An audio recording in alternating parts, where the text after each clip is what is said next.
Breaking news नाज़रीन, मुल्क में आम चूंडूं 8 फरवरी ते ही थींदियूं, हाणे को ख़तरो नाहे, मंज़ूर वसाण।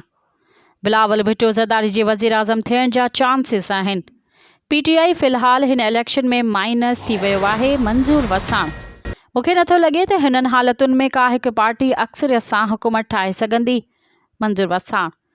ब्रेकिंग न्यूज़ नाज़रीन, जेका हिकु दफ़ो ॿीहर शेयर कंदा हलूं त मुल्क में आम चूंडूं 8 फरवरी ते ही थींदियूं, हाणे को ख़तरो नाहे, मंज़ूर वसाण।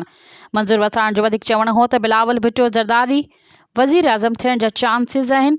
PTI फ़िलहाल हिन इलेक्शन में माइनस थी वियो आहे। मूंखे नथो लॻे त हिननि हालतुनि में का हिकु पार्टी अक्सरियत सां हुकूमत ठाहे सघंदी, मंज़ूर वसाण। मज़ीद ख़बरनि ऐं तफ़सीलात लाइ विज़िट कयो असांजी वेबसाइट www.awamiNewsHD.com ऐं ॾिसंदा रहो अवामी न्यूज़ HD।